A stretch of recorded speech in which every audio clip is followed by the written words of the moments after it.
Hello, नमस्कार मेरे प्रिय साथियों, कैसे हैं आप सभी। मुझे उम्मीद है आप बहुत अच्छे होंगे, स्वस्थ होंगे। आप कहते होंगे सर रोज़ रोज़ एक ही बात बोलते रहते हैं कि अच्छे हैं, स्वस्थ हैं, पर ठीक है, यही हालचाल होता है, इसी से हम और आपकी वार्तालाप हो जाती है। ठीक है। और जैसा कि होली का त्यौहार था, रंगों का पर्व था, आपने खूब अच्छे से खेला, पता लगा मुझे। पर साथ ही साथ थोड़ी पढ़ाई होती रहती है ना, तो मानसिक संतुलन बना रहता है। क्योंकि जब दिमाग में रहता है कि यार सिर्फ आज हम बिल्कुल भी हमने स्टडी नहीं करी है, तो उसका भी असर पड़ता है दिमाग पे कि यार ये खेलने वाली उम्र पूरी तरह से नहीं है, थोड़ा कैरियर की तरफ भी ध्यान दे लिया जाए। तो इसी क्रम में जब आप भूल जाते हो पढ़ना, तो हम ध्यान ध्यान आपको याद दिलाने के लिए कि हाँ भाई पढ़ना भी है, आ जाते हैं आपके साथ। ठीक है। तो बहुत हो गई बातें, देखते हैं आज का अपना। और पैर देखिए, आपके सामने है पॉलिटी का जितना भी है आपके सामने। ठीक है। पॉलिटी क्लास 9 इसका मतलब है पॉलिटी की आपको 8 क्लासेज करा चुका हूँ। कितनी? 8 क्लासेज करा चुका हूँ। 8 क्लासेज में हमने लगभग पॉलिटी के बहुत इंपॉर्टेंट जो टॉपिक्स हैं, जितने भी इम्पोर्टेंट टॉपिक्स हैं, वो सारे के सारे कवर किए हैं। जितने भी इम्पोर्टेंट टॉपिक्स के MCQ थे, ठीक है, जो पॉलिटी के इम्पोर्टेंट MCQs थे वो हमने कवर किए हैं। 9 क्लासेज आज आपके सामने है, 9वीं क्लास आज आपके सामने है। ठीक है, क्लास 9th। इसके बाद लगभग हमारी 5 से 6 क्लासेज और होंगी, जिसके अंतर्गत हम पॉलिटी के बचे हुए क्वेश्चंस करेंगे।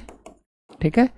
तो उसके बाद मतलब जितनी भी गवर्नमेंट जॉब से जुड़े हुए एग्ज़ाम्स हैं आपके सामने, जितने भी गवर्नमेंट जॉब से जुड़े हुए एग्ज़ाम्स हैं, उसके लिए आपकी जो पॉलिटी है, ठीक है, जो पॉलिटी के MCQs हैं, जहाँ से लगभग आपके सामने PYQs भी इसी में देखने को मिलते हैं, जो होंगे वो इसी क्लास जो मैंने पॉलिटी कराई उससे आपके लगभग बहुत सारे क्वेश्चंस कवर हो जाएंगे। क्योंकि हम सिर्फ क्वेश्चन करके नहीं चल रहे, क्वेश्चन की एक बेहतरीन व्याख्या करके भी चलते हैं, जिससे हमें पता रहे कि अगर प्रश्न यहाँ से बनने की संभावना है तो वो दूसरी तरीके से कैसे बन सकता है। ठीक है। तो चलते हैं आज के हम लेक्चर नंबर 9 के क्वेश्चन नंबर 1 की तरफ, कि पहला प्रश्न आज का क्या कहता है। ठीक है। तो देखो, पहला प्रश्न आज का क्या कहता है वो हम देखते हैं। आज का पहला प्रश्न है कि who was the president, who was the president, Bharat का राष्ट्रपति कौन था, पूछ रहा है। कब कौन था? जब देश में राष्ट्रीय आपातकाल, नेशनल इमरजेंसी की घोषणा की गई थी, नेशनल इमरजेंसी लगाई गई थी, तब देश का जो उस समय राष्ट्रपति था कौन था। ठीक है। अब राष्ट्रपति था तो कोई प्रधानमंत्री भी होगा। इस क्वेश्चन के अंतर्गत आपसे पूछ रहा है कि राष्ट्रपति कौन था, पर कभी आपसे पूछ रही प्रधानमंत्री कौन था, तब क्या करेंगे? छोड़ देंगे? नहीं, करेंगे उसे हम। तो देखिए, राष्ट्रीय आपातकाल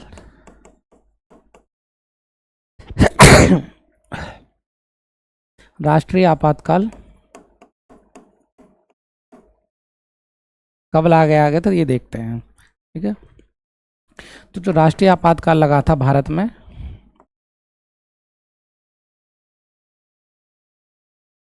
जो भारत में राष्ट्रीय आपातकाल की घोषणा की गई थी 25 जून, डेट याद रखना, 25 जून 1975 से, 25 जून 1975 से 21 मार्च 1977 तक देश में क्या था?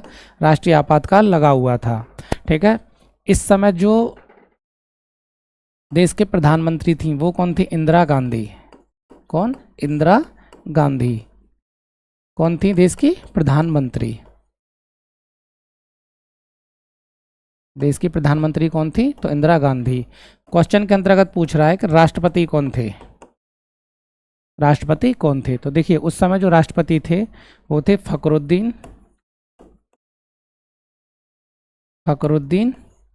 अली अहमद। फखरुद्दीन अली अहमद। 25 जून 1975 से 21 मार्च 1977 तक भारत में नेशनल इमरजेंसी लगी रही थी। उस समय देश की जो प्रधानमंत्री थी वो इंदिरा गांधी जी थी, और जो देश के राष्ट्रपति थे वो फखरुद्दीन अली अहमद थे। ठीक है। क्योंकि देखिए, फिर से यहाँ से क्वेश्चन बनता है, आप देखोगे 25 जून 1975 को क्या हुआ था? देश में राष्ट्रीय आपातकाल की घोषणा हुई थी। तो इसीलिए 25 जून को क्या करते हैं? 25 जून को भारत में 25 जून को भारत में वर्तमान में संविधान हत्या दिवस के रूप में मनाया जाता है। संविधान हत्या दिवस, ठीक है, किस रूप में? संविधान हत्या दिवस के रूप में क्या मनाया जाता है? तो संविधान हत्या दिवस के रूप में 25 जून को मनाया जाता है। तो उस समय कौन थे? फखरुद्दीन अली अहमद, जाकिर हुसैन, बीबी गिरी, नीलम संजीवन रेड्डी। उस समय कौन थे? भारत के 6वें राष्ट्रपति थे।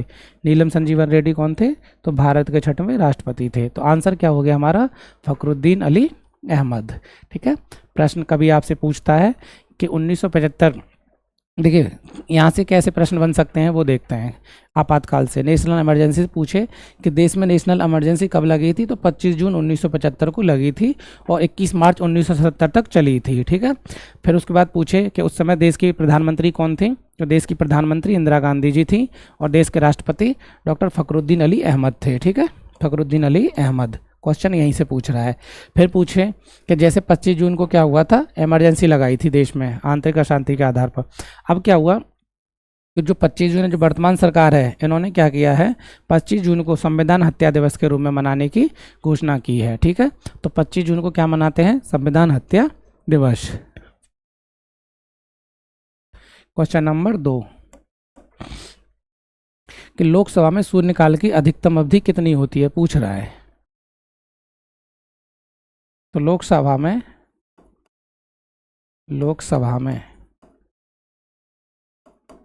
शून्यकाल, लोकसभा में शून्यकाल की अवधि, तो लोकसभा में शून्यकाल, देखिए प्रश्नकाल के ठीक बाद, पूछे किसके बाद, तो प्रश्नकाल के ठीक बाद, लोकसभा में शून्यकाल प्रश्नकाल के ठीक बाद 12 बजे से लेके 1 बजे तक का समय रहता है। कब? 12 बजे से लेके 1 बजे तक। तो 12 बजे से लेके 1 बजे तक कौन सा समय रहता है, तो प्रश्नकाल का, सॉरी शून्यकाल का समय रहता है। शून्यकाल का 12 बजे से लेके 1 बजे तक। ठीक है, दुनिया की संसदीय प्रणाली के नेतृत्व में देखोगे, क्षेत्र में देखोगे, तो शून्यकाल का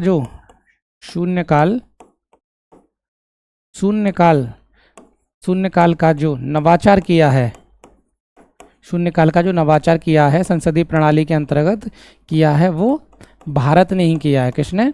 भारत ने। तो अर्थात शून्यकाल प्रणाली का जनक कौन है, तो शून्यकाल प्रणाली का भारत जनक है। और ये भारत ने सबसे पहले 1962 में इसकी शुरुआत की थी। शून्यकाल की शुरुआत भारत ने कब की थी? 1962 में की थी। ठीक है, भारत में। अर्थात कभी आपसे पूछे किस दशक में, तो 1960 के दशक में। दशक पूछे तो 1960 का दशक, सन पूछे तो 1962 में की थी। शून्यकाल किसकी देन है संसदीय शासन प्रणाली में, तो शून्यकाल भारत की देन है। दुनिया को शून्यकाल ने किसने दिया था, तो शून्यकाल भारत ने दिया था। अब इसका उद्देश्य क्या है, इस दौरान क्या होता है कि संसद के जो सदस्य होते हैं, इसका उद्देश्य क्या है शून्यकाल का उद्देश्य। ठीक है, इस दौरान क्या होता है, जो संसद सदस्य होते हैं, कौन? संसद के सदस्य, जो संसद के सदस्य होते हैं, वो बिना किसी पूर्व सूचना के, ठीक है, बिना किसी पूर्व सूचना के सार्वजनिक महत्व के जो अति महत्वपूर्ण प्रश्न हैं उन्हें उठा सकते हैं। संसद सदस्य बिना किसी पूर्व सूचना के, बिना किसी पूर्व सूचना के, बिना किसी पूर्व सूचना के जितने भी सार्वजनिक महत्व के प्रश्न हैं, जितने भी सार्वजनिक महत्व, मतलब देश हित में जितने भी प्रश्न हैं, देश हित में सार्वजनिक महत्व के जितने भी प्रश्न हैं सदस्यों के पास, उन्हें उठा सकते हैं बिना किसी पूर्व सूचना के। ठीक है, क्या है उद्देश्य, क्या है, तो उद्देश्य है कि संसद सदस्य बिना किसी पूर्व सूचना के सार्वजनिक महत्व के प्रश्न उठा सकते हैं। किस लिए? शून्यकाल के दौरान। शून्यकाल कब होता है, तो शून्यकाल प्रश्नकाल के ठीक बाद 12 से 1 के बीच का समय होता है। और ये नवाचार प्रणाली है, भारत की देन है। और इसका उद्देश्य होता है कि जो संसद के सदस्य हैं वो बिना किसी पूर्व सूचना के इस समय कोई भी देश हित का महत्व का जो मुद्दा होगा उसे उठा सकते हैं। कोई विधेयक, कह रहा है हु डिसाइड्स, कह रहा है कौन निश्चित करता है, whether a bill is money bill not or not, मतलब bill is a money bill or not, कह रहा है कि ऐसा कौन है जो डिसाइड करता है कि कोई विधेयक धन विधेयक है या नहीं, कौन निर्णय लेता है। तो कह रहा है कि कौन, तो देखिए जो धन विधेयक है अनुच्छेद 110 में परिभाषित किया गया है, 110 में इसकी परिभाषा दी गई है कि कौन सा बिल धन विधेयक होगा। ठीक है, कौन बिल धन विधेयक होगा या नहीं होगा। कोई भी बिल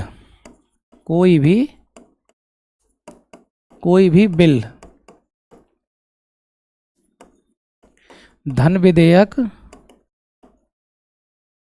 है या नहीं, कोई भी बिल धन विधेयक है या नहीं, इसका अंतिम निर्णय कौन करता है। इसका अंतिम निर्णय लोकसभा अध्यक्ष करता है, लोकसभा अध्यक्ष करता है। ठीक है, तो इसका अंतिम निर्णय कौन करता है, तो लोकसभा अध्यक्ष करता है। कोई विधेयक धन विधेयक है या नहीं, इसका अंतिम फैसला लोकसभा अध्यक्ष करता है और लोकसभा का जो निर्णय होता है वही अंतिम होता है, अर्थात लोकसभा का जो निर्णय होगा वो अंतिम निर्णय होगा। तो आंसर क्या हो जाएगा तीसरे का, बी। कभी पूछे आपसे कि जो धन विधेयक है उसे संविधान के किस अनुच्छेद में परिभाषित किया गया है, तो वो अनुच्छेद 110 में परिभाषित किया गया है और लोकसभा का अध्यक्ष ही निर्णय करता है कि कोई विधेयक धन विधेयक है या नहीं। एक और महत्वपूर्ण तथ्य इसके कि धन विधेयक को केवल लोकसभा में लाया जा सकता है, लोकसभा में लाया जा सकता है, राज्यसभा में नहीं, राज्यसभा में नहीं। ठीक है, धन विधेयक को केवल लोकसभा में लाया जा सकता है, राज्यसभा में नहीं लाया जा सकता। क्वेश्चन नंबर 4, अध्यक्ष एवं उपाध्यक्ष की अनुपस्थिति में, किसके, absence of speaker and deputy speaker who presides over the Lok Sabha. कह रहे अध्यक्ष एवं उपाध्यक्ष की अनुपस्थिति में लोकसभा की अध्यक्षता कौन करता है। ठीक है, लोकसभा की अध्यक्षता कौन करता है, विपक्ष का नेता, सदन का वरिष्ठतम सदस्य, अध्यक्ष द्वारा निर्धारित 10 सदस्यीय पैनल का एक सदस्य, और लोकसभा का महासचिव। ठीक है, तो देखो क्या होता है, जब देखिए ऐसे समझिए, जब अध्यक्ष, स्पीकर और 22 स्पीकर, उपाध्यक्ष,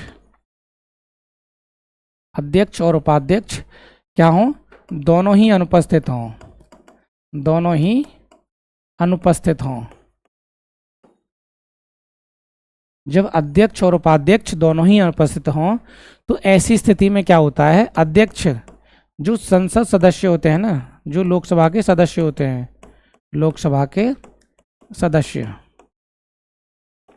लोकसभा के सदस्यों में से 10 सदस्यों का एक सभापति पैनल बनाता है, सभापति पैनल बनाता है। ध्यान रखना, जब अध्यक्ष और उपाध्यक्ष दोनों अनुपस्थित हों तो जो लोकसभा का अध्यक्ष होता है वो लोकसभा के सदस्यों में से ही 10 सदस्यों को चुनकर एक पैनल बनाता है। इसी पैनल में से कोई एक सदस्य क्या करेगा, लोकसभा मतलब अध्यक्ष एवं उपाध्यक्ष की अनुपस्थिति में क्या करेगा, लोकसभा की अध्यक्षता करेगा। ठीक है, अब यहीं से एक और प्रश्न बनता है कि यदि अध्यक्ष एवं उपाध्यक्ष दोनों अनुपस्थित हों, अनुपस्थित का मतलब उनका पद रिक्त नहीं है। ठीक है, पद रिक्त नहीं है, ये ध्यान रखना, पद रिक्त होता है तो पद को खाली बोला जाता है। अनुपस्थित का मतलब है पर किसी कारणवश, कोई शादी है, कोई फंक्शन है, वो दोनों उपस्थित नहीं है। तो इस ऐसी स्थिति में क्या होता है कि अगर अध्यक्ष एवं उपाध्यक्ष, फिर से समझिए, अध्यक्ष एवं उपाध्यक्ष, अध्यक्ष एवं उपाध्यक्ष का पद रिक्त हो, रिक्त मतलब खाली हो, रिक्त हो, जैसे किसके, जैसे त्याग पत्र दे दिया हो, मृत्यु हो गई हो, ठीक है, इस्तीफा या त्यागपत्र दे दिया हो, रिक्त हो, तो राष्ट्रपति, तो क्या करेगा, तब राष्ट्रपति द्वारा नियुक्त, तब राष्ट्रपति द्वारा नियुक्त लोकसभा का सदस्य, जिसे अक्सर प्रोटेम स्पीकर कहा जाता है, तो जब लोकसभा सदस्य क्या करेगा, उसकी सदस्य की अध्यक्षता करेगा, कौन, राष्ट्रपति द्वारा नियुक्त, ठीक है, अध्यक्षता करेगा। कब, देखिए, जब अध्यक्ष और उपाध्यक्ष दोनों का पद रिक्त हो किसी कारणवश, लेकिन उसका पद का कारण उसका खाली होना ना हो, तो क्या होता है, ऐसी स्थिति में जो लोकसभा का जो अध्यक्ष होता है, वो अपने संसद सदस्यों में से 10 सदस्यों को चुनकर एक पैनल बनाता है, उनमें से एक सदस्य होगा वही जो लोकसभा की अध्यक्षता करेगा। पर दूसरी शर्त क्या है कि अध्यक्ष एवं उपाध्यक्ष का पद रिक्त हो, रिक्त का मतलब जैसे उसने इस्तीफा दे दिया हो, उनकी मृत्यु हो गई हो, तो फिर लोकसभा की अध्यक्षता कौन करेगा, ये डिसाइड करता है भारत का राष्ट्रपति किस सदस्य को चुनता है, जो अक्सर प्रोटेम स्पीकर कह दिया जाता है। Question number 5, consider the following statements and choose the correct answer. निम्नलिखित कथनों पर विचार कीजिए, सही उत्तर चुनिए। धन विधेयक राज्यसभा में प्रस्तुत नहीं किया जा सकता। राज्यसभा धन विधेयक अस्वीकृत कर सकती है। राज्यसभा को धन विधेयक लोकसभा को 14 दिन के अंदर वापस करना होता है। राज्यसभा तथा लोकसभा में धन विधेयक पर मतभेद की स्थिति में संयुक्त बैठक बुलाई जा सकती है। तो देखिए, मैंने अभी आपको बताया था, धन विधेयक अनुच्छेद 110 में परिभाषित किया गया है। किसमें, अनुच्छेद 110 में धन विधेयक को परिभाषित किया गया है। धन विधेयक की खासियत है कि ये सिर्फ लोकसभा में प्रस्तुत किया जा सकता है, सिर्फ लोकसभा में। धन विधेयक की खासियत क्या है, ये सिर्फ लोकसभा में प्रस्तुत किया जा सकता है। किसमें, लोकसभा में, राज्यसभा में नहीं, ये ध्यान रखिए, राज्यसभा में नहीं, लोकसभा में ये प्रस्तुत किया जा सकता है। तो अब देखिए, धन विधेयक राज्यसभा में प्रस्तुत नहीं किया जा सकता, तो पहला क्या हो जाएगा, सही हो जाएगा। ठीक है, पहला क्या होगा, हमारा सही होगा। फिर क्या, राज्यसभा धन विधेयक को अस्वीकृत कर सकती है। तो देखिए, जब धन विधेयक लोकसभा में प्रस्तुत किया जाता है तो लोकसभा की ही उस पर अंतिम शक्ति है उसको पारित करने की या न करने की। राज्यसभा सिर्फ उस पर क्या करती है, अपनी सिफारिश करते हैं। जैसे क्या होता है, पारित करके उसको राज्यसभा में अगर कोई धन विधेयक लोकसभा में प्रस्तुत किया जाता है तो लोकसभा द्वारा पारित करके उसे राज्यसभा में भेजा जाता है, और उसके पास 14 दिन का समय होता है। 14 दिन के अंदर उसको बताना होता है कि हमने ये विधेयक पारित कर दिया है, नहीं किया, फिर या किया है तो किन संशोधनों के साथ किया है। अपनी सिफारिश राज्यसभा, जैसे धन विधेयक भेजा, उसमें कुछ उसको संशोधन करना है, तो संशोधन की सिफारिश लोकसभा को भेज देती है। अब संशोधन की जो सिफारिशें होती हैं वो लोकसभा के ऊपर निर्भर करती है कि राज्यसभा द्वारा दी गई सिफारिशों को माने या न माने, और अगर 14 दिन के अंदर वापस नहीं करती है तो धन विधेयक ऑटोमेटिकली पारित मान लिया जाता है। तो राज्यसभा धन विधेयक को अस्वीकृत कर सकती है, नहीं कर सकती। ठीक है, राज्यसभा को धन विधेयक लोकसभा को 14 दिन के अंदर वापस करना होता है, ये सही है। राज्यसभा तथा लोकसभा में धन विधेयक मतभेद पर संयुक्त बैठक बुलाई जा सकती, प्रावधान है, तो ये संयुक्त बैठक धन विधेयक के मामले में नहीं बुलाई जा सकती। तो आंसर क्या हो जाएगा, 5th का डी। तो आंसर क्या हो जाएगा, 5th का डी। ठीक है, क्वेश्चन नंबर 6, राज्यसभा और लोकसभा की प्रथम संयुक्त बैठक की हुई थी। ठीक है, राज्यसभा और लोकसभा की प्रथम संयुक्त बैठक बुलाई गई थी। ठीक है, देखिए 6, क्वेश्चन नंबर 6, तो अनुच्छेद 108 के तहत क्या है, संयुक्त बैठक का प्रावधान है। संयुक्त बैठक का प्रावधान है, क्या है, संयुक्त बैठक का प्रावधान है। अनुच्छेद 108 के अंतर्गत संयुक्त बैठक का प्रावधान है। ठीक है, अब संयुक्त बैठक बुलाई कब जाती है, जब किसी विधेयक को लेकर दोनों सदनों में गतिरोध हो, जब किसी विधेयक को लेकर दोनों सदनों में गतिरोध हो। ठीक है, अर्थात किसी विधेयक पर जब दोनों सदनों की सहमति न बने तो संयुक्त बैठक राष्ट्रपति बुलाता है। कौन बुलाता है संयुक्त बैठक? तो भारत का राष्ट्रपति बुलाता है। अनुच्छेद 108 के अंतर्गत संयुक्त बैठक किसके द्वारा बुलाई जाती है? राष्ट्रपति द्वारा। लेकिन संयुक्त बैठक की अध्यक्षता किसके द्वारा की जाती है? संयुक्त बैठक की अध्यक्षता तो लोकसभा अध्यक्ष द्वारा, लोकसभा अध्यक्ष द्वारा, ध्यान रखना। संयुक्त बैठक की अध्यक्षता भी लोकसभा अध्यक्ष ही करता है, परंतु वो बुलाई जाती है राष्ट्रपति के द्वारा। ठीक है, तो अब तक भारत में क्या हुआ है? 3 बार संयुक्त बैठक। ठीक है, अब तक जो है भारत में 3 बार संयुक्त बैठक बुलाई गई हैं। अब तक भारत में 3 बार संयुक्त बैठक बुलाई गई हैं, संयुक्त बैठक बुलाई जा चुकी हैं। कब कब? पहला, जब दहेज निषेध विधेयक पारित किया गया था। कब? जब दहेज निषेध विधेयक, जब दहेज निषेध विधेयक पारित किया गया था। कब? 1961 में।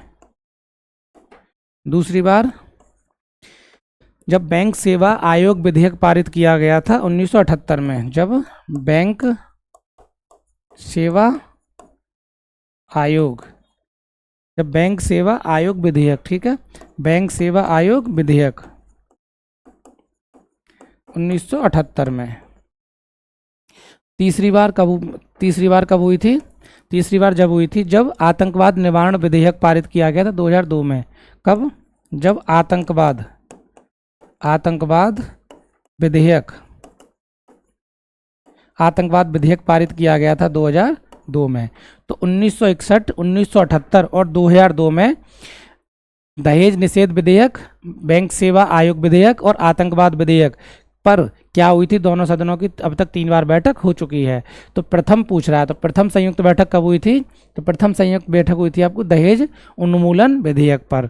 तो पहली हुई थी दहेज उन्मूलन विधेयक पर, और दूसरा बैंक सेवा आयोग पर, और तीसरी आतंकवाद पर। ठीक है, question number 7, which of the following statements are correct?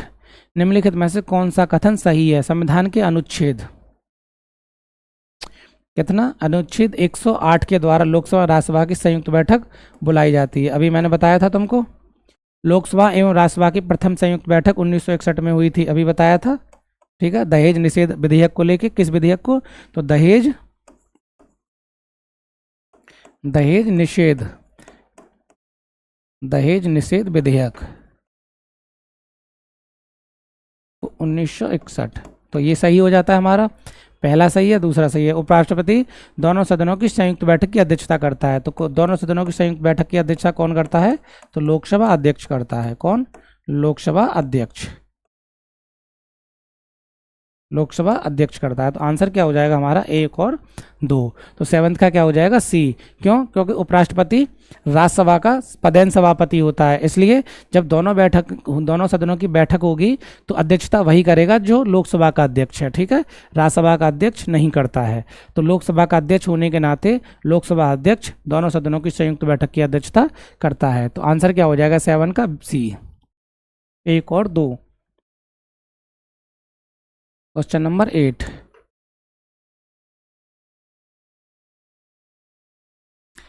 The Lok Sabha secretariat functions under the direct supervision of Lok Sabha गृह सचिवालय किसके प्रत्यक्ष पर्यवेक्षण के अंतर्गत काम करता है? तो ये करता है लोकसभा अध्यक्ष के। सीधा प्रश्न है। ठीक है, question number 9, interval between 2 consecutive session of parliament can not be more than. संसद के 2 अनुवर्ती सत्रों के बीच में जो अंतर है वो कितना हो सकता है? उससे अधिक नहीं हो सकता, पूछ रहा है। ठीक है, तो क्वेश्चन नंबर 9 है। 9 का क्या है? देखो, अनुच्छेद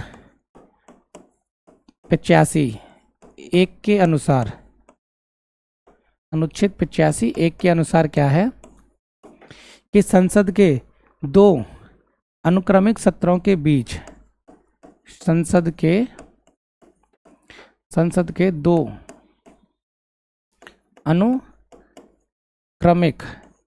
अनुक्रमिक सत्रों के बीच संसद के दो अनुक्रमिक सत्रों के बीच 6 मास से अधिक का समय नहीं हो सकता। 6 माह से अधिक का समय नहीं हो सकता। 6 माह से अधिक का समय नहीं हो सकता। ठीक है, इसका मतलब समझ रहे हो कि 1 साल के अंतर्गत आपको संसद का सत्र दो बार कम से कम संसद की बैठक होनी चाहिए। क्यों? कि जब 1 साल में 12 महीने होते हैं, वो कह रहा है 2 लगातार सत्रों के बीच में 6 माह से अधिक का अंतर नहीं हो सकता। तो एक पहला होगा 6 महीने का, दूसरा 6 महीने का, तो 1 साल के अंतर्गत 6 माह से अधिक का समय नहीं हो सकता है। ठीक है, 2 अनुवर्ती, 2 कंजिक्यूटिव सेशंस, तो 6 माह का अधिक समय नहीं हो सकता 2 सत्रों के बीच में। ठीक है, क्वेश्चन नंबर 10 पूछ रहा है कौन सम्मिलित नहीं है। एक तरफ राज्य है, दूसरी तरफ लोकसभा की सीटें दे रखी हैं। तो देखो, जो पश्चिम बंगाल में 42 सीटें हैं, ये सही है। तमिलनाडु 39 सही है। लेकिन बिहार में क्या है? बिहार में सीटें एक, अब देखो यहाँ भी 42, यहाँ भी 42, तो ऐसा कम होगा कि एक जैसे ही हो। तो लेकिन बिहार में कितनी है? बिहार में 40 सीटें हैं। ठीक है, लोकसभा में। और राज्यसभा में कितनी है? राज्यसभा में 16 सीटें हैं बिहार को, और लोकसभा में 40 सीटें हैं, और गुजरात में 26 हैं। कभी कभी इस तरह के प्रश्न आपसे पूछ लेता है। क्वेश्चन नंबर 11, कह रहा भारत में प्रथम लोकसभा के अध्यक्ष कौन थे? ठीक है, भारत में प्रथम लोकसभा के अध्यक्ष, तो प्रथम लोकसभा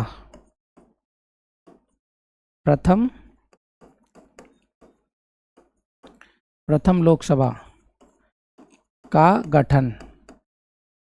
ठीक है, तो प्रथम लोकसभा का गठन कब हुआ था? 15 मई 1952 में।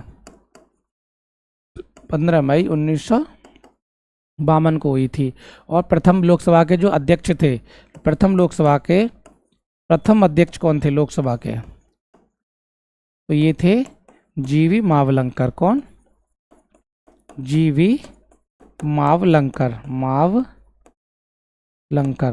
गणेश वासुदेव मावलंकर, पूरा नाम इनका है गणेश वासुदेव मावलंकर। इसके 2 प्रश्न बहुत जरूरी होते हैं। कभी आपसे पूछे कि निम्नलिखित में से किस सन को लोकसभा का प्रथम गठन हुआ था, तो लोकसभा का प्रथम गठन 15 मई 1952 को हुआ था। ठीक है, तो जो प्रथम लोकसभा का गठन हुआ था 15 मई 1952 को हुआ था। और इसकी जो अध्यक्षता की थी, इसकी अध्यक्षता की थी, वो की थी जीवी मावलंकर ने। ठीक है, गणेश वासुदेव मावलंकर ने। तो जीवी मावलंकर कौन थे? ये पहले लोकसभा के अध्यक्ष थे, लोकसभा के पहले अध्यक्ष थे। Which of the following are exclusive powers of Lok Sabha? निम्नलिखित में से कौन लोकसभा की अनन्य शक्तियां हैं, मतलब ऐसी शक्तियां जो सिर्फ लोकसभा के पास है। ठीक है, तो धन विधेयक को पेश करना, ये सही है। मैंने आपको बताया था धन विधेयक सिर्फ और सिर्फ लोकसभा में पेश किए जा सकते हैं, राज्यसभा में नहीं। आपातकाल का अनुमोदन करना, मंत्रिपरिषद के विरुद्ध अविश्वास प्रस्ताव पारित करना, और राष्ट्रपति के विरुद्ध महाभियोग लगाना। तो देखिए, जो अनन्य शक्ति हैं, तो एक तो वो धन विधेयक के सापेक्ष है। ठीक है, कि धन विधेयक सिर्फ और सिर्फ लोकसभा में पेश किए जा सकते हैं। दूसरा ये है मंत्रिपरिषद के विरुद्ध, मंत्रिपरिषद। ठीक है, तो मंत्रिपरिषद के विरुद्ध जो अविश्वास प्रस्ताव है, वो सिर्फ और सिर्फ लोकसभा में लाया जा सकता है। तो मंत्रिपरिषद के विरुद्ध जो अविश्वास प्रस्ताव है, वो सिर्फ और सिर्फ कहाँ लाया जा सकता है? तो वो लोकसभा में लाया जा सकता है। तो 12 का क्या हो जाएगा? 1 और 3। ठीक है, 1 और 3, क्योंकि जो कहते हैं ना, मंत्रिमंडल लोकसभा के प्रति उत्तरदायी होता है।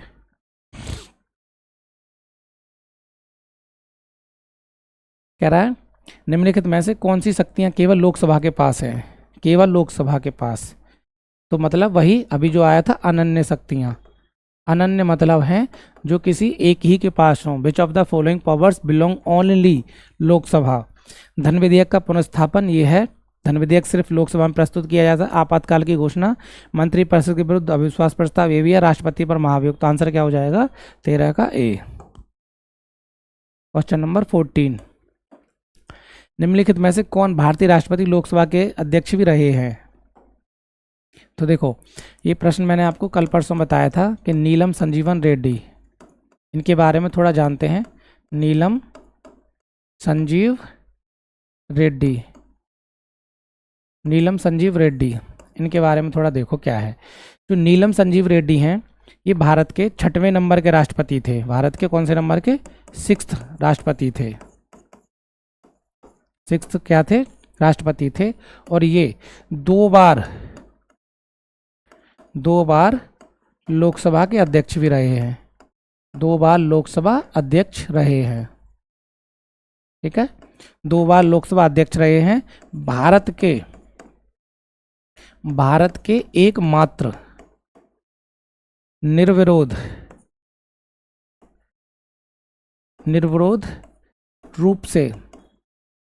रूप से चुने जाने वाले राष्ट्रपति हैं। ठीक है, भारत के एकमात्र निर्विरोध रूप से चुने जाने वाले राष्ट्रपति हैं। इनकी एक और खासियत है, ये आंध्र प्रदेश के सीएम भी रहे हैं। आंध्र प्रदेश के क्या हैं? चीफ मिनिस्टर भी रहे हैं। तो ये उनकी कुछ खासियत हैं कि नीलम संजीव रेड्डी 2 बार लोकसभा के अध्यक्ष रहे हैं, भारत के एकमात्र ऐसे राष्ट्रपति हैं जो निर्विरोध रूप से चुने गए थे, और आंध्र प्रदेश के सीएम रहे हैं। पर इनके पीछे क्या है कि एक बार 1969 में राष्ट्रपति चुनाव के दौरान जो बीबी गिरी थे, बीबी गिरी के विरुद्ध, राष्ट्रपति चुनाव के दौरान बीबी गिरी के विरुद्ध उन्हें पराजय का सामना करना पड़ा है। पराजय का सामना। ठीक है, तो एक बार उनकी पराजय हुई थी बीबी गिरी के सामने। तो पूछ रहा है कौन लोकसभा के अध्यक्ष भी रहे थे, तो वो रहे थे नीलम संजीवन रेड्डी। 14th का डी। क्योंकि नीलम संजीव रेड्डी के बारे में काफ़ी महत्वपूर्ण बात यही है कि नीलम संजीव रेड्डी 2 बार लोकसभा के अध्यक्ष रहे हैं। भारत के एकमात्र, इसको ध्यान रखना कभी कभी पूछ लेता है, भारत के एकमात्र निर्विरोध रूप से चुने जाने वाले राष्ट्रपति हैं। निर्विरोध रूप से चुने जाने वाले राष्ट्रपति हैं। ये 6th नंबर के राष्ट्रपति थे, आंध्र प्रदेश के सीएम रहे हैं। 1969 में बीबी गिरी के विरुद्ध उन्हें पराजय का सामना करना पड़ा था। Question number 15, which of the following bill can not be introduce first in Rajya Sabha? कौन सा विधेयक है जो पहली बार, कौन सा? प्रथम बार प्रस्तुत नहीं किया जा सकता, किसमें? राज्यसभा में। तो साधारण विधेयक किया जा सकता है, संविधान संशोधन विधेयक, राज्य पुनर्गठन विधेयक। मैंने आपको बताया था धन विधेयक केवल और केवल किसमें? केवल और केवल धन विधेयक केवल और केवल लोकसभा में ही प्रस्तुत किया जा सकता है, लोकसभा में। ठीक है, किसमें? केवल और केवल लोकसभा में प्रस्तुत किया जा सकता है, राज्यसभा में नहीं। तो इसलिए धन विधेयक को पहली बार में हम राज्यसभा में पेश नहीं कर सकते। तो 15 का क्या हो जाएगा? डी। क्वेश्चन नंबर 16, धन विधेयक कहाँ पुनर्स्थापित किया जाता है? लोकसभा में, राज्यसभा में, दोनों सदनों की संयुक्त बैठक में उपरोक्त धन विधेयक कहाँ पे दिया जाता है? तो 16 का ए। ठीक है, धन विधेयक सिर्फ और सिर्फ लोकसभा में प्रस्तुत किया जा सकता है। और धन विधेयक को कहाँ पे परिभाषित किया गया है? तो संविधान के अनुच्छेद 110 में। क्वेश्चन नंबर 17, धन विधेयक को प्रस्तुत करने के विषय में निम्नलिखित कथन में कौन सा कथन सही है? सही पूछ रहा है। धन विधेयक राज्यसभा में प्रस्तुत होता है, तो ये गलत है। संसद के किसी भी सदन में, तो ये भी गलत है। यह लोकसभा में प्रस्तुत नहीं किया जा सकता, ये भी गलत है। यह लोकसभा में प्रस्तुत किया जा सकता, यही सही है। ठीक है, धन विधेयक सिर्फ और सिर्फ लोकसभा में प्रस्तुत किया जा सकता, राज्यसभा में नहीं किया जा सकता। और जब लोकसभा में धन विधेयक प्रस्तुत करने के बाद जब पारित हो जाता है तो उसे राज्यसभा में भेजा जा सकता है। और राज्यसभा के पास सिर्फ 14 दिन का समय होता है, या तो वो अपनी स्वीकृति दे और अपनी स्वीकृति या संशोधन के साथ दे, या अपनी स्वीकृति ना दे। तीनों ही उसमें जब अपनी स्वीकृति देने के साथ पारित करके राज्यसभा उसे वापस लोकसभा को भेजती है, तो ये लोकसभा की शक्ति अपनी है कि जो राज्यसभा द्वारा की गई सिफारिशें हैं उन्हें लोकसभा माने या ना माने, उसकी इच्छा पर निर्भर करता है। ठीक है, और अगर मानो किसी कारणवश वो उसकी स्वीकृति नहीं देती राज्यसभा, तो भी वो धन विधेयक पारित माना जाता है। तो अर्थात धन विधेयक के विषय में सिर्फ और सिर्फ सारी शक्तियाँ लोकसभा को दी गई हैं। क्वेश्चन नंबर 18, कह रहा है in which article of constitution of India is the money bill defined? Bharat के संविधान के किस अनुच्छेद के अंतर्गत संविधान को परिभाषित किया गया है? तो मैंने आपको अभी थोड़ी देर पहले बताया था, अनुच्छेद 110 अनुच्छेद 110 में क्या किया गया है, परिभाषित किया गया है। 18 का क्या हो जाएगा, बी। 18 का क्या होगा, बी। क्वेश्चन नंबर 19,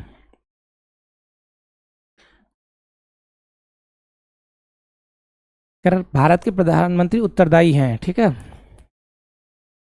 भारत के प्रधानमंत्री पूछ रहा कुछ उत्तरदायी हैं। देखो अनुच्छेद 75(1) के अनुसार, ठीक है, राष्ट्रपति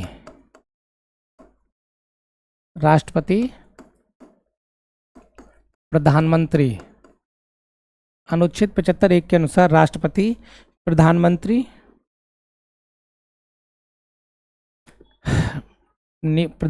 की नियुक्ति करेगा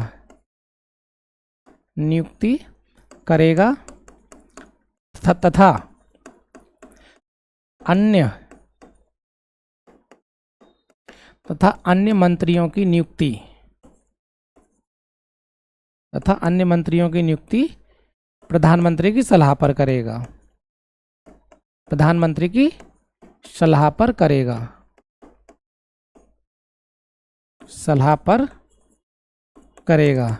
ठीक है। तो आंसर यह होगा 75(1) के आंसर क्या है, जो राष्ट्रपति है वो प्रधानमंत्री की नियुक्ति करेगा तथा अन्य मंत्री की नियुक्ति राष्ट्रपति प्रधानमंत्री की सलाह पर करेगा। अब इसी तरह से एक और आर्टिकल है अनुच्छेद 75(3), इसके अनुसार क्या है, अनुच्छेद 75(3) के अनुसार क्या है, प्रधानमंत्री सहित संपूर्ण मंत्री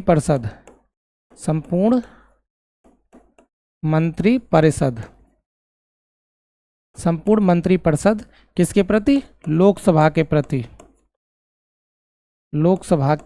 प्रति क्या होती है, उत्तरदायी होती है।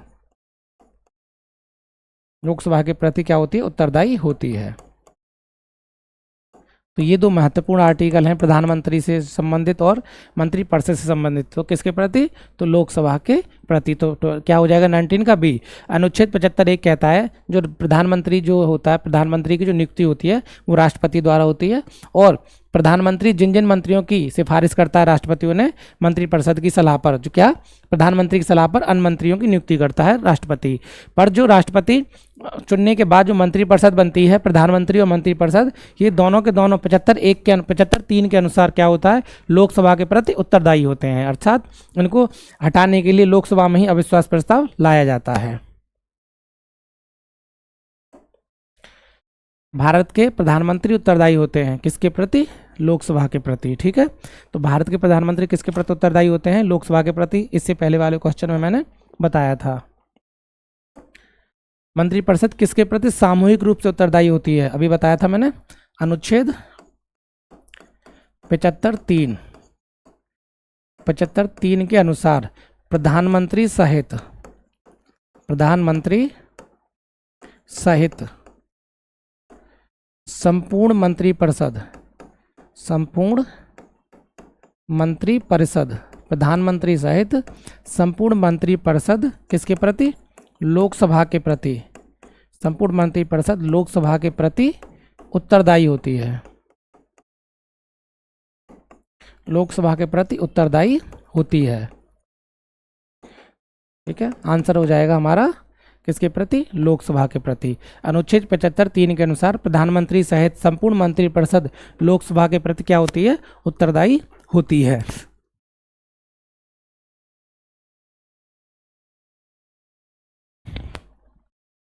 प्रधानमंत्री संपूर्ण मंत्रिपरिषद। ठीक है, तो मंत्रिपरिषद को हटाने के लिए जो अविश्वास प्रस्ताव है, कौन सा प्रस्ताव, अविश्वास प्रस्ताव केवल लोकसभा में लाया जा सकता है, केवल लोकसभा में ही लाया जा सकता है। ठीक है,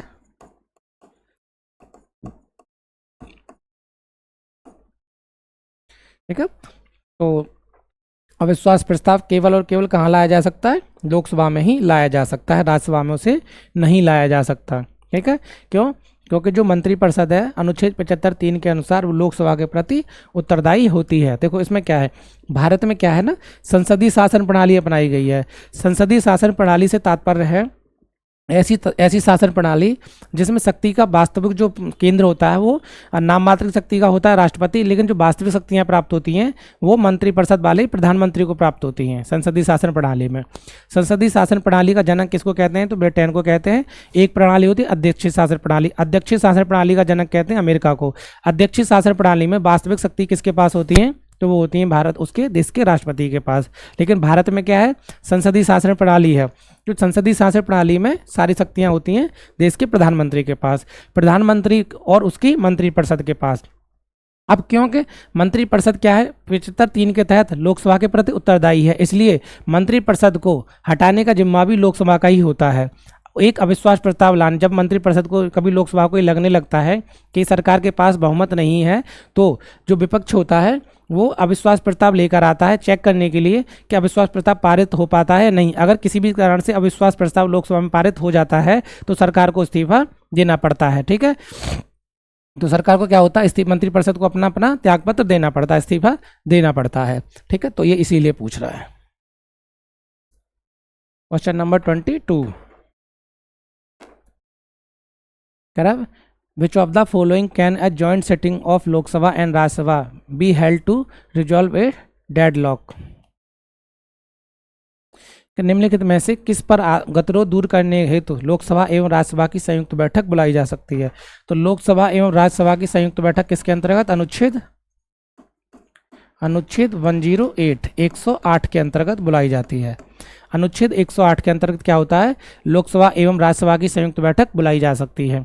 लेकिन ध्यान रखना, संयुक्त बैठक एक धन विधेयक, ठीक है, और दूसरा संविधान संशोधन विधेयक, संविधान संशोधन विधेयक, इन दोनों पर क्या है, संयुक्त बैठक नहीं बुलाई जा सकती। संयुक्त बैठक नहीं बुलाई जा सकती। संयुक्त बैठक क्या होता है, नहीं बुलाई जा सकती। ठीक है, अब जब धन विधेयक का मामला हो और संविधान संशोधन विधेयक का मामला हो तो संयुक्त बैठक नहीं बुलाई जा सकती। संयुक्त बैठक कब बुलाई जा सकती है, जब मामला साधारण विधेयक का हो, ठीक है, या पहले और दूसरे प्रकार के जो वित्त विधेयक हैं वो हो। तो इसका मतलब है कि गतिरोध को दूर करने के लिए लोकसभा संयुक्त बैठक बुलाई जा सकती है। तो 22 का क्या हो जाएगा हमारा, ए, मतलब सामान्य विधेयक के सापेक्ष। ठीक है, धन विधेयक पर नहीं बुलाई जा सकती, संविधान इस पर भी नहीं, विनियोग विधेयक पर भी नहीं।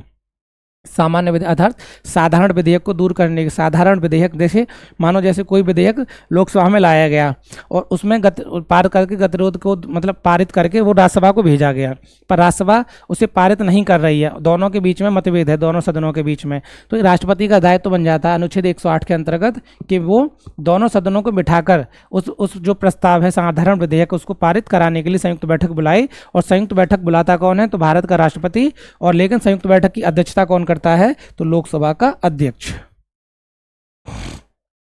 Question number 23, who presided over the joint sitting both houses of parliament? Who presides, निम्नलिखित में से कौन संसद के दोनों सदनों की संयुक्त बैठक की अध्यक्षता करता है? अभी मैंने बताया था संसद की दोनों संयुक्त बैठक की अध्यक्षता कौन करता है, तो लोकसभा का अध्यक्ष, लोकसभा का अध्यक्ष करता है, लोकसभा का अध्यक्ष। आज में आपके कई सारे प्रश्न क्लियर हो जाएंगे। एक तो ये, और कभी पूछे कि संयुक्त बैठक बुलाता कौन है, संयुक्त बैठक बुलाता कौन है, संयुक्त बैठक कौन बुलाता कौन है?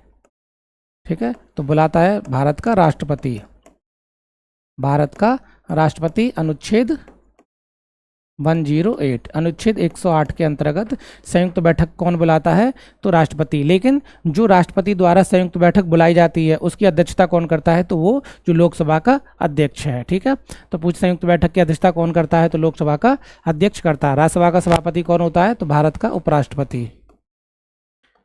कभी आपसे पूछने लग जाए कि राज्यसभा की अध्यक्षता कौन करता है, और उसमें दे रखा हो उपराष्ट्रपति। ठीक है, तो आंसर आपका उपराष्ट्रपति ही होना चाहिए। उपराष्ट्रपति ही राज्यसभा का सभापति होता है। Question number 24, consider the following statement when the Lok Sabha is dissolved. Lok Sabha भंग होने पर निम्नलिखित में से कथनों पर विचार कीजिए। कह रहा राज्यसभा में लंबित विधेयक जिसे लोकसभा ने पारित नहीं किया हो व्यक्तिगत या लैप्स हो जाता है राज्यसभा में, तो ये गलत है। तो देखिए लोकसभा, इसको समझने की कोशिश कीजिए। जैसे लोकसभा क्या है, भंग हो गई, लोकसभा भंग हो गई, भंग। अब कोई विधेयक राज्यसभा में लाया गया, राज्यसभा में लाया गया और पारित हो गया, परंतु अभी वो लोकसभा में पहुंचा नहीं था, उससे पहले वो भंग हो गई। तो इसका मतलब क्या है कि अभी उस पर लोकसभा ने कोई चर्चा नहीं की है। जब लोकसभा भंग, उस पर चर्चा करने से पहले ही भंग हो गई है, तो वो पारित क्या, वो व्यक्तिगत नहीं होगा। ठीक है, व्यक्तिगत नहीं होगा, तो पहला क्या हो जाता है, गलत। राज्यसभा में लंबित विधेयक जिसे लोकसभा ने पारित नहीं किया हो व्यक्तिगत हो जाएगा, नहीं। जैसे ही नई लोकसभा बनेगी, राज्यसभा उस विधेयक को फिर से उस लोकसभा में भेजेगी। लोकसभा में लंबित विधेयक व्यक्तिगत या लैप्स हो जाएगा, हाँ ये सही है, क्योंकि लोकसभा में जैसे, क्योंकि वो लोकसभा में ही तो पड़ा था और लोकसभा भंग हो गई, तो ये क्या हो जाएगा, सही। दोनों सदनों द्वारा पारित विधेयक जिस पर राष्ट्रपति की मंजूरी लंबित है, लैप्स नहीं होगा, ये भी ठीक है। तो आंसर क्या, कौन सा पूछ रहा है, कथनों पर विचार कीजिए, तो क्या हो, 2 और 3 दोनों सही हैं। तो 24 का क्या हो जाएगा, C. Question number 25, I want to tell you that there is a nothing like 0 hours. मैं आपको बतलाना चाहता हूँ कि शून्यकाल जैसा कुछ भी नहीं होता। निम्नलिखित में से किस लोकसभा अध्यक्ष ने ऐसा कहा था। ठीक है, कि शून्यकाल जैसा कुछ भी नहीं होता, ये किसने कहा था, तो देखो सुमित्रा महाजन ने कहा था। ठीक है, शून्यकाल प्रश्नकाल के ठीक बाद का समय होता है, प्रश्नकाल के ठीक बाद का समय कब, 12 से लेके 1 बजे तक।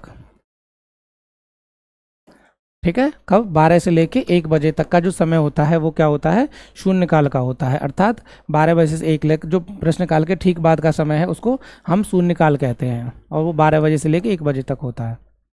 लोकसभा में केंद्र शासित क्षेत्रों में सर्वाधिक प्रतिनिधित्व कितना हो सकता है, केंद्र शासित प्रदेशों का। ठीक है, तो देखिए वर्तमान में ठीक है, लोकसभा की अधिकतम संख्या कितनी है, तो 550। ठीक है, इन 550 में से जो राज्यों से अधिकतम सदस्य चुनकर आते हैं वो होते हैं 530, और केंद्र शासित प्रदेशों से जो अधिकतम चुनकर आते हैं वो होते हैं 20। तो यही वो पूछ रहा है कि केंद्र शासित प्रदेशों से अधिकतम कितने सदस्य चुनकर आते हैं, तो 20। तो 26 का क्या हो जाएगा, बी। 26 का क्या हो जाएगा, बी। कभी आपसे पूछे कि वर्तमान में लोकसभा की अधिकतम सदस्य संख्या कितनी है, तो 550 है। इन 550 में से 530 अधिकतम सदस्य राज्यों से चुनकर आते हैं और 20 सदस्य केंद्र शासित प्रदेशों से चुनकर आते हैं। केंद्र शासित प्रदेशों से तात्पर्य जैसे दिल्ली, पुदुचेरी, अंडमान निकोबार, इस तरह के जो होते हैं इनसे चुनकर आते हैं। 27, लोकसभा के निर्वाचन के बारे में निम्नलिखित कथनों में कौन सा कथन सही नहीं है। निर्वाचन वयस्क मताधिकार के आधार पर होता है, बिल्कुल सही है। निर्वाचन का संचालन निर्वाचन आयोग करता है, ये भी सही है। निर्वाचन के लिए मतदाताओं की सूची राष्ट्रपति के निर्देशन और नियंत्रण में तैयार की जाती है। निर्वाचन आयोग के अनुरोध पर राष्ट्रपति आवश्यक कर्मचारियों को उपलब्ध कराते हैं, ये भी सही है। देखिए निर्वाचन के लिए मतदाताओं की सूची राष्ट्रपति के निर्देशन और नियंत्रण में की जाती है, ये गलत है। ये निर्वाचन आयोग के इलेक्शन कमीशन, निर्वाचन आयोग के निर्देशन और नियंत्रण, डायरेक्शन और रेगुलेशन पर की जाती है। किसके, निर्वाचन आयोग के।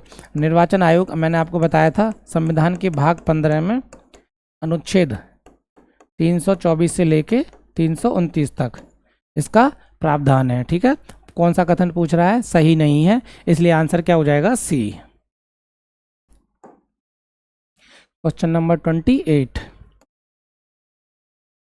कह रहा है लोकसभा की बैठक समाप्त की जा सकती है। देखो इस प्रश्न को थोड़ा समझिए। लोकसभा की बैठक, लोकसभा की बैठक कितने प्रकार से समाप्त की जाती है? देखिए, लोकसभा की बैठक स्थगन द्वारा भी समाप्त की जा सकती है, सत्रावसान द्वारा भी और विघटन द्वारा भी, विघटन द्वारा, स्थगन द्वारा और सत्रावसान द्वारा, इन तीनों के द्वारा ही लोकसभा की बैठक क्या होती है? समाप्त की जा सकती है। अब स्थगन द्वारा कौन समाप्त करता है? तो वो करता है लोकसभा का अध्यक्ष, लोकसभा का अध्यक्ष, ठीक है। स्थगन द्वारा लोकसभा का अध्यक्ष, सत्रावसान द्वारा भारत का राष्ट्रपति और विघटन द्वारा भी भारत का राष्ट्रपति, ठीक है। तो विघटन द्वारा भी भारत का राष्ट्रपति। तो ध्यान रखना, लोकसभा की बैठक उपरोक्त तीनों के द्वारा समाप्त की जा सकती है, स्थगन द्वारा, लोकसभा के अध्यक्ष द्वारा और इन दोनों को कौन द्वारा? राष्ट्रपति द्वारा, ठीक है। अब एक और तथ्य ध्यान रखिए, जैसे विघटन जो होता है ना, विघटन मतलब समापन, विघटन केवल लोकसभा का हो सकता है, केवल लोकसभा का हो सकता है, राज्यसभा का विघटन नहीं हो सकता, राज्यसभा का विघटन नहीं हो सकता, ठीक है, नहीं हो सकता, राज्यसभा का विघटन नहीं हो सकता। क्यों? क्योंकि राज्यसभा एक स्थायी सदन है, ठीक है, और उसका विघटन, उसे भंग नहीं किया जा सकता, जबकि लोकसभा का विघटन हो सकता है, उसे भंग किया जा सकता है। तो आंसर क्या हो जाएगा? उपयुक्त सभी। क्वेश्चन नंबर 29, निम्नलिखित में से कौन लोकसभा के सत्र का अवसान करने के लिए प्राधिकृत है? सत्रावसान, सत्रावसान ध्यान रखो, ठीक है, लोकसभा का सत्र अवसान, ठीक, सत्रावसान तो कौन करता है? ये राष्ट्रपति करता है, ठीक है। एक तो ये हो गया। पूछे कभी आपसे कि विघटन कौन करता है लोकसभा का, तो ये भी राष्ट्रपति करता है। फिर कभी आपसे पूछे कि लोकसभा का स्थगन कौन करता है, लोकसभा का स्थगन, तो ये लोकसभा का अध्यक्ष करता है, लोकसभा का अध्यक्ष, ठीक है, लोकसभा का अध्यक्ष करता है। सत्रावसान पूछ रहा है ना इसमें, सॉरी, ठीक है। तो सत्रावसान कौन करता है? तो सत्रावसान करता है भारत का राष्ट्रपति, ठीक है। तो 29 का क्या हो जाएगा? डी, 29 का डी। क्वेश्चन नंबर 30 कह रहा है रिगार्डिंग द मनी बिल, धन विधेयक के बारे में पूछ रहा है। दोनों सदनों को इस पर समान अधिकार प्राप्त है, मैंने आपको बताया था। इस पर अनन्य शक्ति लोकसभा को प्राप्त है, सारी की सारी शक्तियां किसको प्राप्त हैं? लोकसभा को। दूसरा है राज्यसभा इसमें संशोधन की सिफारिश कर सकती है, राज्यसभा इसमें संशोधन की सिफारिश कर सकती है, ये सही है। कह रहा इसका आरंभ राज्यसभा से होता है, ये गलत है, क्योंकि इसे केवल और केवल लोकसभा में पेश किया जा सकता है, लोकसभा में, ठीक है। इसका आरंभ लोकसभा से होता है, ये सही है। तो आंसर क्या हो जाएगा हमारा? आंसर हो जाएगा 2 और 4, ठीक है। 30 का क्या हो जाएगा? सी, 2 और 4। आंसर क्या हो जाएगा? 2 और 4। क्योंकि देखो दोनों सदनों को इस पर समान अधिकार प्राप्त है, तो समान नहीं है। क्यों? क्योंकि इस पर पूरा का पूरा अधिकार लोकसभा को प्राप्त है। फिर कह रहा राज्यसभा इसमें संशोधनों की सिफारिश कर सकती है, ये बात सही है। जब धन विधेयक लोकसभा में पारित किया जाता है, पहले धन विधेयक की जो परिभाषा दी गई है संविधान के अनुच्छेद 110 में दी गई है, इसमें बताता है कि कौन सा विधेयक धन विधेयक होगा, ठीक है। और धन विधेयक को परिभाषित करने, जो धन विधेयक, कोई बिल धन विधेयक है या नहीं, इसकी अंतिम शक्ति किसको है? तो भारत के लोकसभा के अध्यक्ष को है। तो लोकसभा का अध्यक्ष ही तय करता है कि ये विधेयक धन विधेयक है या नहीं। अब मानो उसने तय करने के बाद कोई विधेयक लोकसभा में ले आया, धन विधेयक सिर्फ और सिर्फ लोकसभा में लाया जा सकता है। अब लोकसभा में लाने के बाद उसको पारित कर दिया, पारित करने के बाद उसको राज्यसभा में भेजा जाता है। जैसे ही राज्यसभा में भेजा जाता है, राज्यसभा के पास सिर्फ इतनी शक्ति होती है कि या तो उसको पारित कर दे या पारित ना करे। पारित नहीं करेगी तो भी वो पारित मान लिया जाता है, या फिर इतना होता है कि सिफारिशों के साथ उसे वापस कर दे पारित करके। अभी लोकसभा की अपनी शक्ति होती है, अपना अधिकार होता है कि राज्यसभा द्वारा की गई सिफारिशों को लोकसभा माने या न माने। मानती है तो उसमें संशोधन के साथ से पारित दोबारा करेगी, और नहीं मानती तो जैसा का तैसा लोकसभा को राज्यसभा ने भेजा था वैसा ही धन विधेयक को वो पारित कर देगी। लेकिन इसका जो आरंभ होता है, इसका आरंभ सिर्फ लोकसभा के द्वारा होता है, राज्यसभा में नहीं होता। ठीक है, तो इसका आंसर क्या हो जाएगा 30 का सी। ठीक है, आज के लिए इतना ही दोस्तों। Question number 13। आज लगभग जो प्रश्न थे आपके सामने वो संसद से थे। ठीक है, संसद से जितने भी जरूरी प्रश्न थे मैंने आपको करा दिए हैं, और इसका जो दूसरा भाग रहेगा, लोकसभा और राज्यसभा के अंतर्गत 2 भाग रहेंगे, इसके दूसरा भाग कल देखते हैं, या फिर जैसे ही कल को अगर छुट्टी रहती है तो अगले दिन देखेंगे जब भी आपके सामने क्लास आएगी। ठीक है, अभी आप इतना करिए। लगभग इसमें अभी मैंने 30 क्वेश्चन कराए हैं, और जो संसद से जुड़े हुए, लोकसभा से जुड़े हुए जितने भी मुद्दे हैं वो इसमें लगभग कवर करती है, जहाँ से आपको प्रश्न के माध्यम से आप प्रश्न किसी भी सरकारी एग्जाम में जाओ, गवर्नमेंट जॉब से जुड़ा कोई भी एग्जाम होगा, वहाँ पे आपको कोई भी प्रश्न दिखेगा तो अगर संसद से होगा तो वो आपको यहीं से दिखेगा। ठीक है, अच्छे से करिए, थोड़ा व्याख्या को जो मैं बोल रहा हूँ उस पर ध्यान दीजिए, उसको पढ़ने की कोशिश करिए, आपको सारी चीज़ें क्लियर यहीं से होती जाएंगी। ठीक है, मिलते हैं अगले अपने नेक्स्ट लेक्चर के अंतर्गत। अभी के लिए धन्यवाद।